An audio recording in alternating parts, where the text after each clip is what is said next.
The Platine War was fought between the Argentine Confederation and an alliance consisting of the Empire of Brazil, Uruguay and the Argentine provinces of Entre Ríos and Corrientes. The war was part of a long-running contest between Argentina and Brazil for influence over Uruguay and Paraguay, and hegemony over the Platine region. The conflict took place in Uruguay, on the Rio de la Plata, and northeastern Argentina. Uruguay's internal troubles, including the long-running Uruguayan Civil War, the Guerra Grande, were heavily influential factors leading to the Platine War. In 1850, the Platine region was politically unstable, although the governor of Buenos Aires, Juan Manuel de Rosas, had used his position to gain dictatorial control over other Argentine provinces. His rule was plagued by a series of regional rebellions. Meanwhile, Uruguay struggled with a long-running civil war which started after acquiring independence from Brazil in 1828 after conclusion of the Platine War. Rosas backed the Uruguayan Blanco Party in this conflict, and further desired to extend Argentine borders to areas formerly occupied by the Spanish Viceroyalty of the Rio de la Plata. This meant asserting control over Uruguay, Paraguay, and Bolivia. This threatened Brazilian interests and sovereignty, since the old Spanish Viceroyalty had also included territories which had since been incorporated into Brazil's province of Rio Grande do Sul. Brazil actively pursued ways to eliminate threat from Rosas. In 1851, it allied with the Argentine breakaway provinces of Corrientes and Entre Ríos, and the anti-Rosas Colorado Party in Uruguay. Brazil next secured the southwestern flank by signing defensive alliances with Paraguay and Bolivia. Faced with an offensive alliance against his regime, Rosas declared war on Brazil. Allied forces first advanced into Uruguayan territory, defeating the Rosas supporters from the Blanco Party led by Manuel Uribe. Afterwards, the Allied army was divided, with the main arm advancing by land to engage Rosas's main defenses and the other launching a seaborne assault directed at Buenos Aires. The Platine War ended in 1852 with the Allied victory at the Battle of Caseros, for some time establishing Brazilian hegemony over much of South America. The war ushered a period of economic and political stability in the Empire of Brazil. With Rosas gone, Argentina began a political process which would result in a more unified state. However, the end of the Platine War did not completely resolve issues within the Platine region. Turmoil continued in subsequent years, with internal disputes among political factions in Uruguay, a long civil war in Argentina, and an emergent Paraguay asserting its claims. Two more major international wars followed during the next 2 decades, sparked by territorial ambitions and conflicts over influence. Background: Rosas' rule in Argentina. Don Juan Manuel de Rosas became governor of Buenos Aires after the brief period of anarchy following the end of the Platine War in 1828. In theory, Rosas only held as much power as governors of the other Argentine provinces, but in reality he ruled over the entire Argentine Confederation, as the country was then known. Although he was one of the Federalists, a faction which demanded greater provincial autonomy, in practice Rosas exercised control over the other provinces and became the virtual dictator of Argentina. During his 20-year government, the country witnessed the resurgence of armed conflicts between the Unitarians and the Federalists. Rosas desired to recreate the former viceroyalty of the Rio de la Plata. He aimed to build a powerful, republican state with Argentina placed at its center. The defunct viceroyalty had shattered into several separate nations following the Argentine War of Independence at the beginning of the 19th century. To achieve reunification, the Argentine government needed to annex the three neighboring countries, Bolivia, Uruguay and Paraguay, as well as to incorporate a portion of the southern region of Brazil.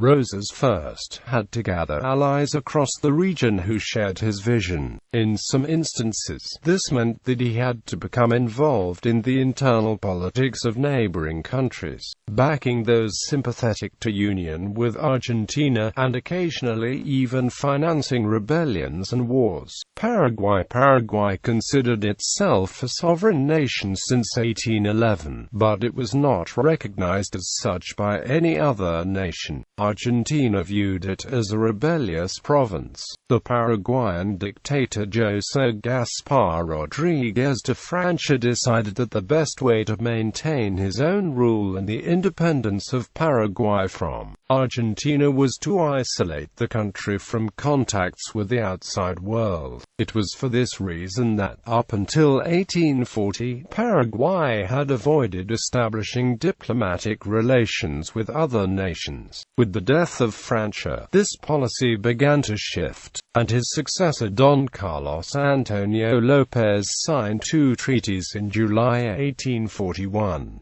These were the Friendship, Commerce and Navigation, and Limits agreements made with the Argentine province of Corrientes, which itself had broken away from Argentina under Rosas. Meanwhile, Rosas increasingly put pressure on Paraguay. He continued to refuse to recognize Paraguayan independence and placed a blockade on international traffic to and from Paraguay on the Parana River. Uruguayan Conflict. The old Brazilian province of Cisplatina had become independent Oriental Republic of Uruguay after the Cisplatin War of the 1820s.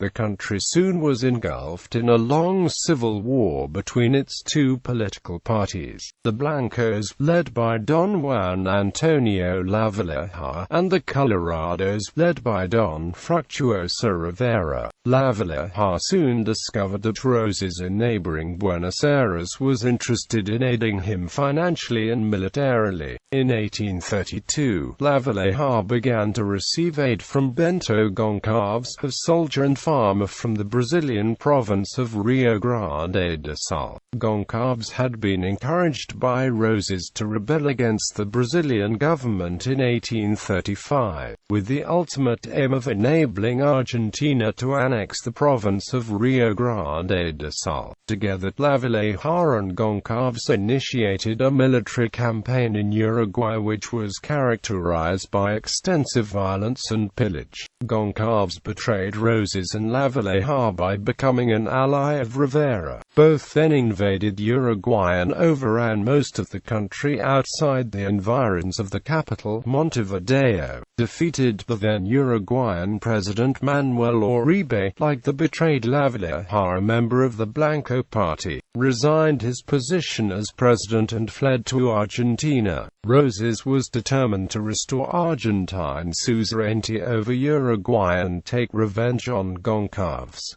A series of interventions resulted. In 1839, an army led by Lavalleja, Uribe and Justo José de Urquiza was quickly defeated by Rivera. At this point, Lavalleja turned his back on the conflict and played no further part in the civil war. Rosas sent another army of Argentines and Uruguayans in 1845, led by Uribe and Urquiza, and this time defeated Rivera's forces, slaughtering the survivors. Rivera was one of the few who managed to escape, and went into exile in Rio de Janeiro. What remained of Rivera's Colorados held power only in the country's capital Montevideo as Orib's forces began the Great Siege of Montevideo. The violence in Uruguay escalated, with Orib's men killing more than 17,000 Uruguayans and 15,000 Argentinians during the conflict. Orib's control of nearly all of Uruguay had been secured, enabling him to launch an invasion of southern Brazil, his forces stealing cattle, looting ranches, and liquidating political enemies as they went. More than 188 Brazilian farms were attacked, Egypt, with 814,000 cattle and 16,950 horses stolen. Local Brazilians independently decided to retaliate, making raids into Uruguay which became known as Californias, in reference to the violence in western North America during California's revolt against Mexico, its brief independence and subsequent annexation by the U.S.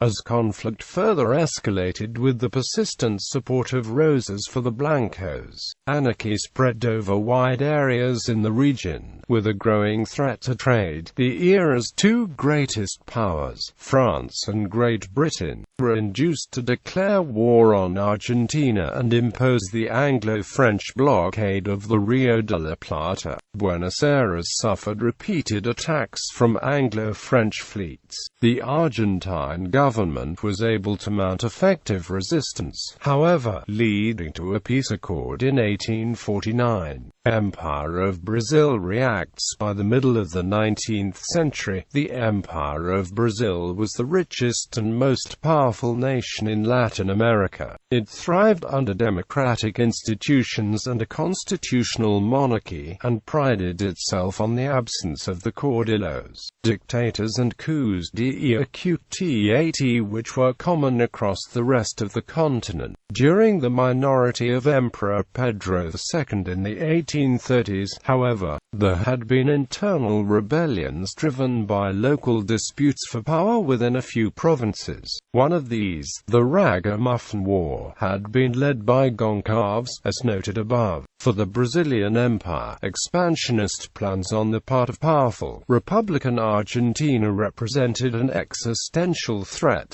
It also signified a threat to Brazilian hegemony across its southern borders. A successful Argentine bid to incorporate Paraguay and Uruguay into a reconstituted viceroyalty of the Rio de la Plata would have threatened to cut communication between the Brazilian province of Mato Grosso and Rio de Janeiro. With river transportation denied, the alternative land routes would require months of travel instead of days. Nor was Brazil keen to share a direct border with Argentina, fearing an increased vulnerability to an invasion by Rosas. The members of the Brazilian cabinet could not reach agreement as to how to address the danger posed by Rosas. Some ministers advocated seeking a peaceful resolution at any cost. These feared Brazil was unprepared for war and that a defeat would lead to a situation similar to the chaos following the loss of Cisplatin in the 1820s,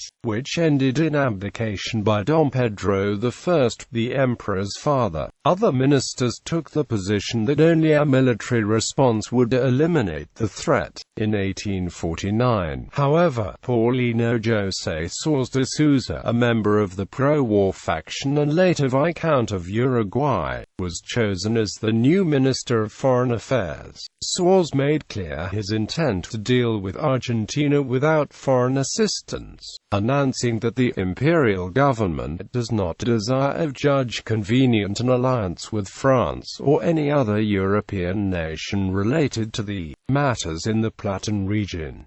It understands that they must be resolved by the nations which are closely connected with.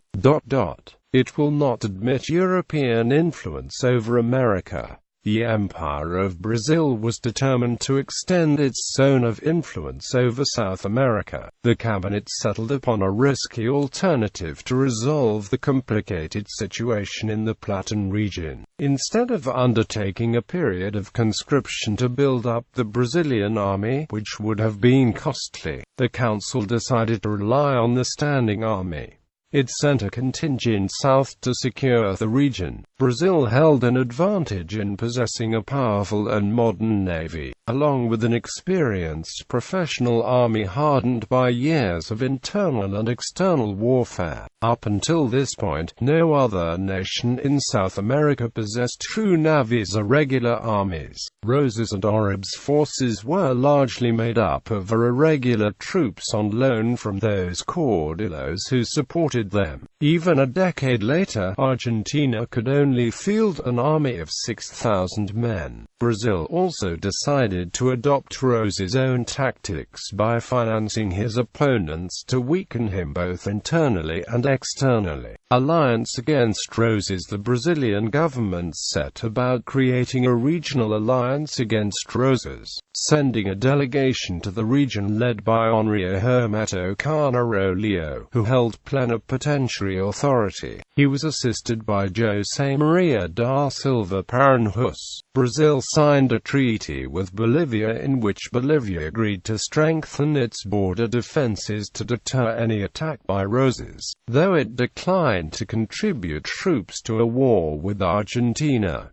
Isolationist Paraguay was more difficult to win over. Brazil made the initial overtures, becoming the first country to formally recognize Paraguayan independence in 1844. This soon led to the establishment of excellent diplomatic relations. The Brazilian ambassador in Paraguay, Pimenta Bueno, became a private counselor to President Carlos Antonio Lopes. A defensive alliance was signed on 25 December 1850 between Brazil and Paraguay, in which Lopes agreed to supply the empire with horses for its army, but Paraguay refused to contribute troops to fight Roses, believing that Justo José Urquiza, the ruler of the Argentine Entre Ríos province, secretly wished to annex Paraguay.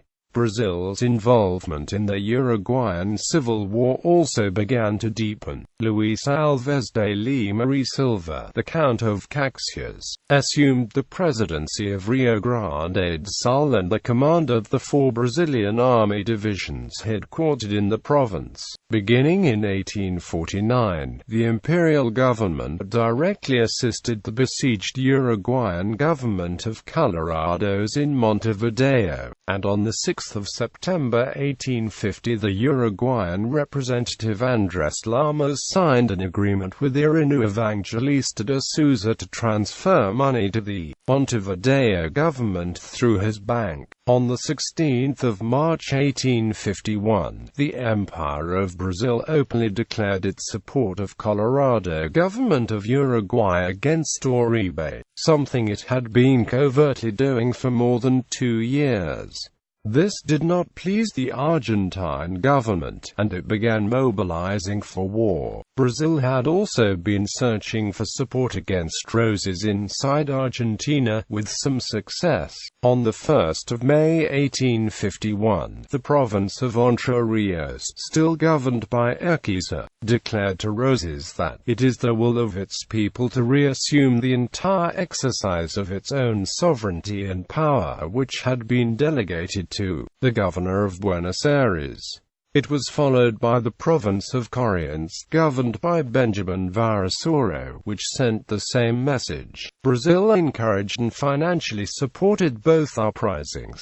One of the reasons for Urquiza's betrayal of Roses was a long-running rivalry. Roses had tried to remove him from power several times since 1845, suspecting that the Caudillo was nurturing designs for his overthrow. This was the trigger for military intervention, and Brazil sent a naval force to the Platine region, basing it near the port of Montevideo. The British Rear Admiral John Pascoe Grenfell, a veteran of the Brazilian War of Independence and of the Platine War, was appointed to lead the fleet, which reached Montevideo on 4 May 1851. His command included 1 frigate, 7 corvettes, 3 brigs and 6 steamships. The Brazilian Armada had a total of 59 vessels of various types in 1851, including 36 armed sailing ships, 10 armed steamships,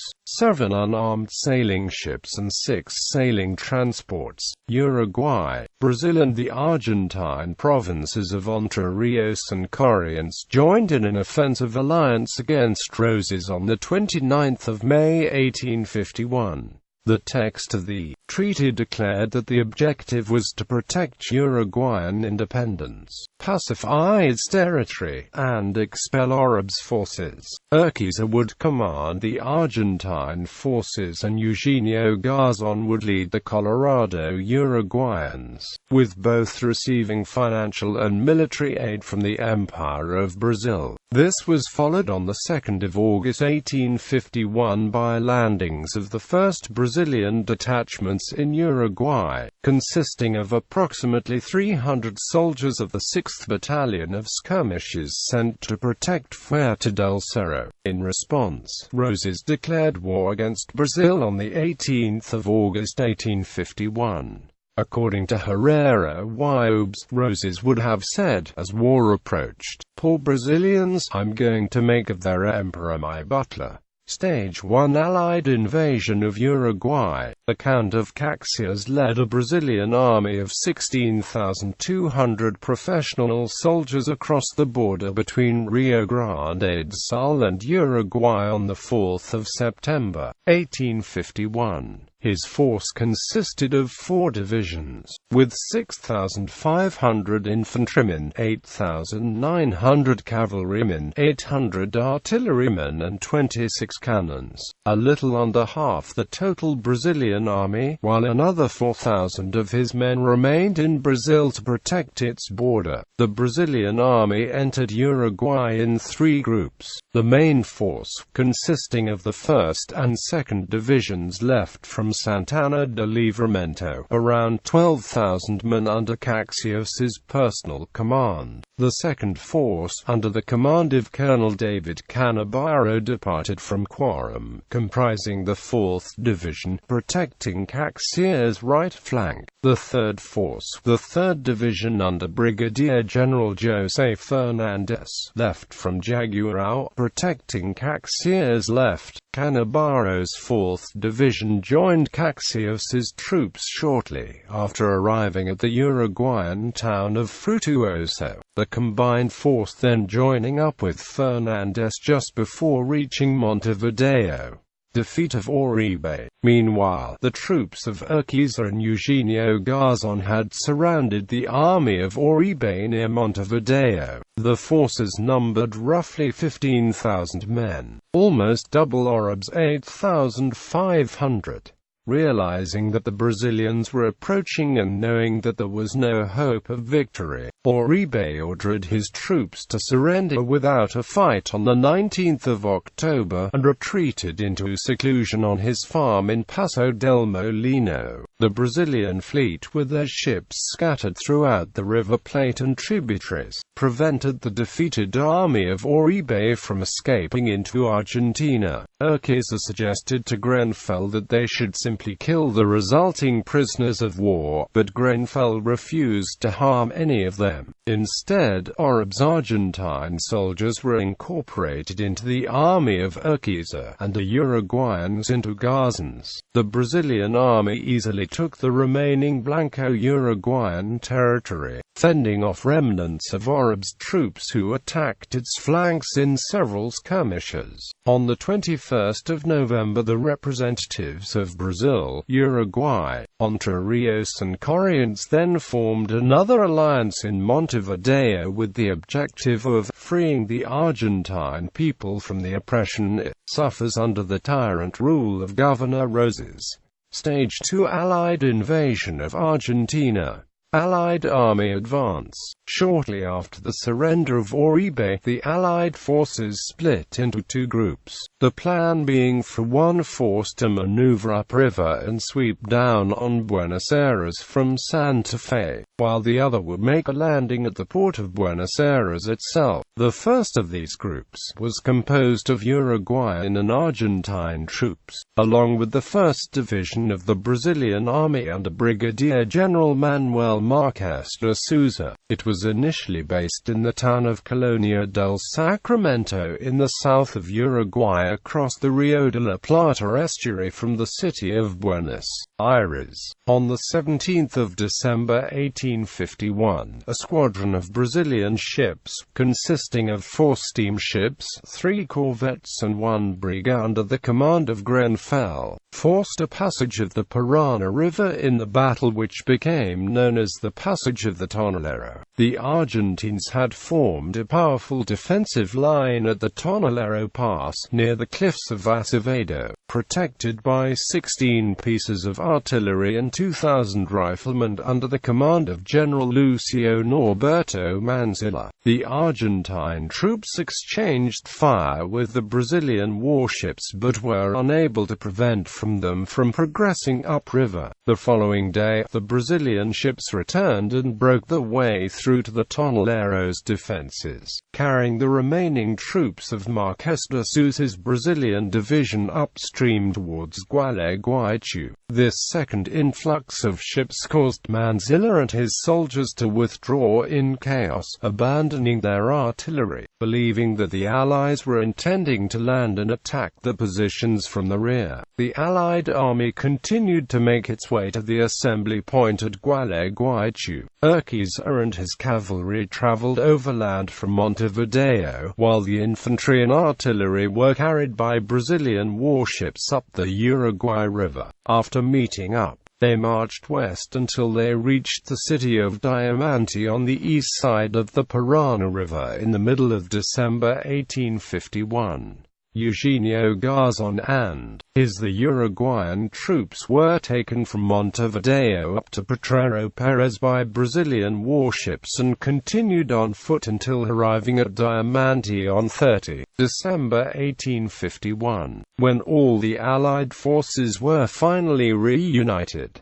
From Diamante, contingents were ferried to the other side of the Parana River, landing at Santa Fe Acute. The Confederate Argentine troops in the region ran away without offering any resistance. The Allied Army, or the Grand Army of South America, as it was officially called by Urquiza, marched on towards Buenos Aires. Meanwhile, the second force, comprising the majority of the Brazilian troops under the command of Caxias, had remained in Colonia del Sacramento. The Brazilian commander took the steamship Dom Afonso and entered the port at Buenos Aires to select the best place to disembark his troops. He expected to have to defeat the Argentine flotilla anchored there, but the force did nothing to stop him and he safely returned to Sacramento to plan his assault. The attack was aborted, however, when news arrived of the Allied victory at Caseros.